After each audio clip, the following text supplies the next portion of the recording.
За Нова во интервју говори Виолета Бошковска, сопругата на Љубе Бошковски, лидерот на Обединети за Македонија, кој во моментов се наоѓа во македонски затвор. Господјо Бошковска, вие сте во моментов во Хрватска и последната вест која дојде од вас дека сте принудени да ја продадете семејната куќа заради тоа што државата бара од вас 30.000 евра. Оваа вест дојде во интервју за Фокус. Ме молам, кажете ми каква е сегашната ситуација? Не, ние сме тука веќе цела зима, останати сме во Хрватска, а оваа вест ни дојде пред 2 дена од Љубе, ни ја соопшти, која не шокира. После све ова што му ја намерија кампања и што го затворија, тие комплетно сакаа да го уништат и да го доведат до дното. Па мислам на власта сегашна што е во Македонија. Какви се шансите да соберете 30.000 евра, госпоѓо Бошковска? За 30.000 за недела дена да можеме да ги обезбедиме, мислам дека нема да успееме. А што ќе се случува понатака, немаме никаков коментар на оваа ситуација. До денес мислам, до петок беа.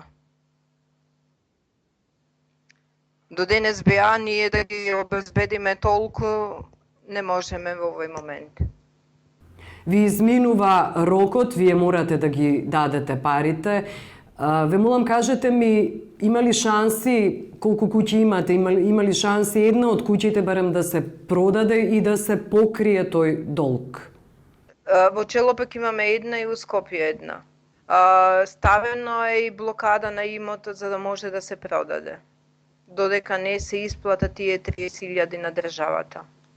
Госпоѓо Бошковска, не можете ли да позајмите пари? Каде ви се пријателите? Дали до нив се обративте? Имате ли пријатели? Па мислам дека ќе се најде некој, очекуваме дека ќе има добри луѓе и дека ќе помогнат. Па се обративме до доста луѓе, па ќе видиме, све е во исчекување.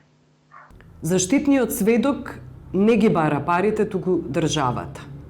Па ја мислам дека заштитен сведок во случајот и немаше и еве до премиерот еден јавен повик дека власта е менлива и ова ќе се смени, дека они еден ден треба да одговараат кај им беше заштитниот сведок на судењето.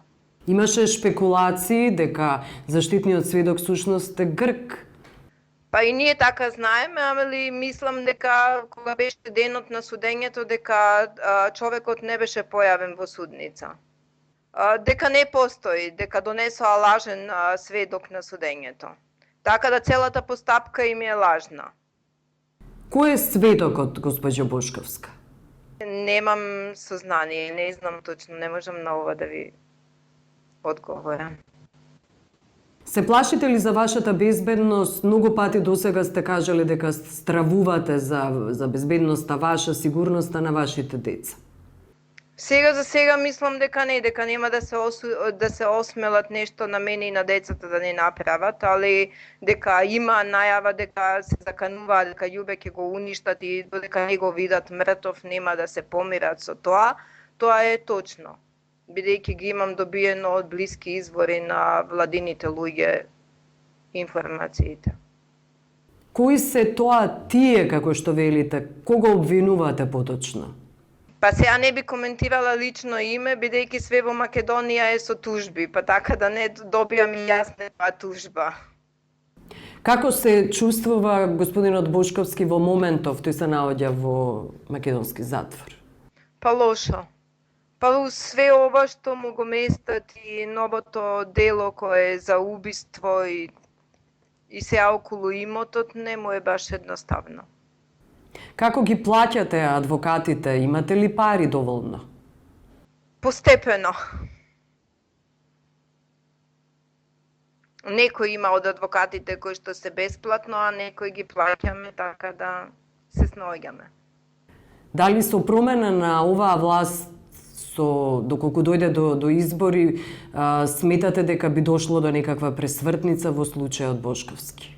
Па ја мислам да само да излезе од Македонија на меѓународните судови ова дело ќе падне, но све зависи ако дојде смена во власта во Македонија. Ако останат уште, мислам дека ќе одат до крај да го доуништат. Што станува со жалбата до Страсбур? Па не сме уште затоа што не е завршена постапката во Македонија, уште чекаме. Кога ќе добиеме комплетната документација, онда ќе поднесеме.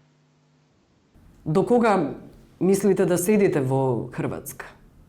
Па тука работиме цела година сега, па не знам. Можда идната недела ќе дојдам због ситуацијава да видам, али ништо не се знае. Зашто таму се двете деца и бабата у куќата, ако веќе дојдат и да видиме дали ќе дозволат на рад или не, ако веќе дојде до продавање, ќе треба да се иселиме, па би дошла околу тоа. Што мислите, дали ви ќе ви дозволи државата да ги платите, да го платите тој долг на рати како што вие барате? Не, ништо немаме сознание уште. Ви благодарам за разговорот, госпоѓа Бошковска. Ништо, фала ви.